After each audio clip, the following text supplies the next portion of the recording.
Telugu Stories. పూర్వం గోపాలపురం అనే పాతకాలం నాటి గ్రామం ఉండేది. ఆ ఊరిలో రామయ్య అనే వ్యక్తి తన భార్య లక్ష్మి మరియు 8 ఏళ్ల తన కూతురైన సీతతో కలిసి ఉండేవారు. ఒకరోజు రామయ్య ఉదయాన్నే పనికి బయలుదేరుతూ ఉంటాడు.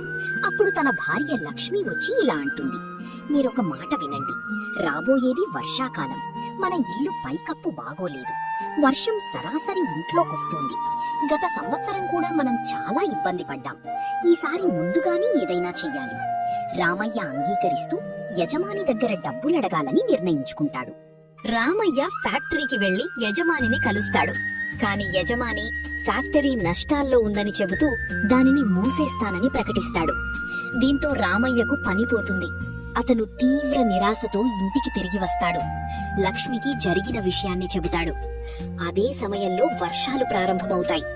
ఇంట్లోకి నీళ్లు కారడం మొదలవుతుంది. పరిస్థితి మరింత కష్టంగా మారుతుంది. మరుసటి రోజు భారీ వర్షంలో కూడా రామయ్య పని కోసం బయటకు వెళ్తాడు. కాని ఎక్కడా పని దొరకదు. బజార్లో, షాపుల్లో అడిగినా ఎవ్వరూ సహాయం చెయ్యరు. చివరకు ఒక కాఫీ హోటల్ దగ్గర కూర్చుని ఇతరుల మాటలు వింటాడు. వారు ఈసారి భారీ వర్షాలు, వరదలు వచ్చే అవకాశాల గురించి మాట్లాడతారు. ఈ మాటలు విని రామయ్య ఇంకా కలవరపడతాడు. చివరకు నిరాశతో ఇంటికి తిరిగి వెళ్తాడు. ఇంటికి చేరేసరికి సీత జ్వరంతో బాధపడుతూ ఉంటుంది. లక్ష్మి వెంటనే మందులు తీసుకురమ్మని చెబుతుంది. కాని రామయ్య వద్ద డబ్బు ఉండదు.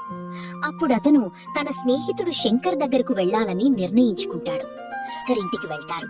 రామయ్య తన పరిస్థితిని చెప్పి కొంత డబ్బు అప్పుగా అడుగుతాడు. కాని శంకర్ తనకు కష్టాలున్నాయని చెప్పి సహాయం చేయడానికి నిరాకరిస్తాడు. ఇది రామయ్యకు తీవ్రంగా బాధ కలిగిస్తుంది. వారు ఇతరుల దగ్గర కూడా అడుగుతారు. కాని ఎవ్వరూ సహాయం చెయ్యరు. సీత ఆరోగ్యం మరింత క్షీణిస్తుంది. చివరకు రామయ్య జమీందార్ దగ్గరకు వెళ్తాడు. కాని అతను కూడా సహాయం చెయ్యలేనని చెబుతాడు. తిరిగి వస్తూ రామయ్య బురదలో జారి పడిపోతాడు మరియు స్పృహ తప్పుతాడు. తరువాత రోజు ఒక వ్యాపారి రామయ్యను గమనించి అతన్ని తన ఇంటికి తీసుకెళ్లి చికిత్స చేయిస్తాడు. రామయ్యకు స్పృహ వచ్చిన తర్వాత తన పరిస్థితిని వివరంగా చెబుతాడు. వ్యాపారి అతని కష్టాన్ని అర్థం చేసుకుని పెద్ద మొత్తంలో డబ్బిస్తాడు. ఈ డబ్బుతో నీ కూతురికి చికిత్స చేయించు, ఇంటిని బాగు చేయించుకో, మిగిలిన డబ్బుతో వ్యాపారం మొదలుపెట్టు అని చెబుతాడు.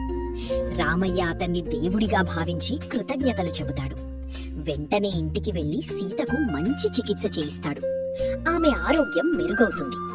మిగిలిన డబ్బుతో రామయ్య కూరగాయల వ్యాపారం ప్రారంభిస్తాడు. లక్ష్మి వ్యవసాయం చేస్తుంది. రామయ్య బజార్లో అమ్ముతాడు. కొద్ది కాలంలోనే వారి వ్యాపారం బాగా అభివృద్ధి చెందుతుంది. వారు మంచి స్థితికి చేరుకుంటారు.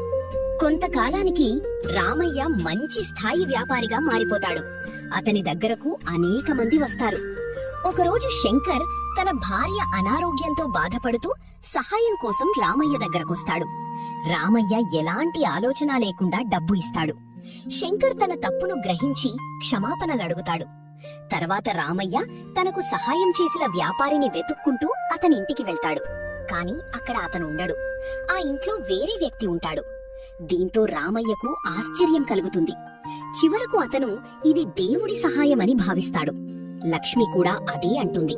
కష్టాల్లో ఉన్నవారికి సహాయం చేయడం దేవుని పూజలాంటిదే అని వారు నమ్ముతారు.